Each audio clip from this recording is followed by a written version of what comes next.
অঙ্কুশদা কিন্তু অনেকদিন আগে একটা কথা বলেছিলেন যে মির্জা সিনেমা হলকে স্টেডিয়াম বানিয়ে দেবে, এবং এটা কিন্তু সম্ভবত আজকে যে বাস্তব হবে বা বাস্তব হতে চলেছে এটা কিন্তু মোটামুটি শিওর শট কনফার্ম কিন্তু হয়ে গেল।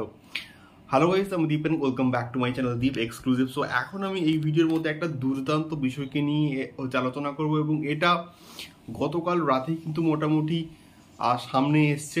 ফিল্মি রিটেকের সুদীপ কিন্তু এই পার্টিকুলার আপডেটটা কিন্তু মানে প্রথমবার দেয়, এবং তারপর আমি কিন্তু এটা চেক করি IMDb-তে গিয়ে, এবং তারপর আমি যা দেখলাম সত্যি বলতে নিজের চোখে জাস্ট আমি বিশ্বাস করতে পারছি না।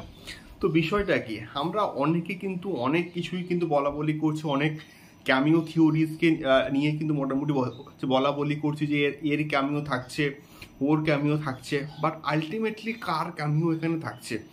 তো মির্জার IMDb-তে তোমরা যদি একটুখানি সার্চ করে দেখো গুগলে, তো সেখানে কিন্তু অনেকের নাম কিন্তু আছে। তো এমনি এমনি কিন্তু অঙ্কুশদা বলেননি যে সিনেমা হল স্টেডিয়াম হয়ে যাবে।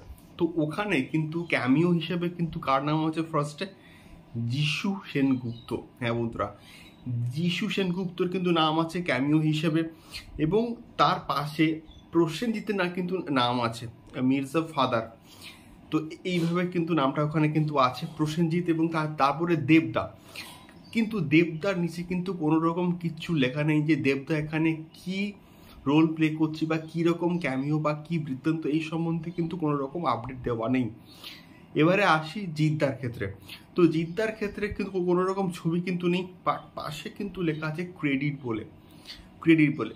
দেখা যাক এক্স্যাক্টলি কি হয়। যদি একসঙ্গে এরকম যিশু, প্রসেনজিৎ, দেবজিৎ একসঙ্গে সবার যদি ক্যামিও এইভাবে থাকে, তাহলে তো জাস্ট মানুষ পাগলে যাবে। সিনেমা হলে মানুষ যদি একসঙ্গে এই কজনের ক্যামিওসকে দেখে, তাহলে মানুষ জাস্ট পাগলে যাবে, পুরো ইন্ডাস্ট্রি হিলে যাবে। মানে চরম লেভেলের একটা এক্সাইটমেন্ট হবে, পাগলামি হবে সিনেমা হলের মধ্যে, এটাকে নিয়ে কোনো রকম সন্দেহ নেই। দেখা যাক এক্স্যাক্টলি কি হয়, বাট এটা সত্যি হোক। আমি সত্যি বলতে কি চাই, গোটা ইন্ডাস্ট্রি এক জায়গায় আসুক, মির্জার মাধ্যমে দেব এবং জিদ্দাকে আমরা একই স্ক্রিনে দেখতে পাই। এটাই সত্যি বলতে আমি মন থেকে চাই। দেখা যাক এক্স্যাক্টলি কি হয়। এদের প্রত্যেকের ক্যামিও মির্জাতে থাকে কিনা, তোমাদের কি মনে হয়?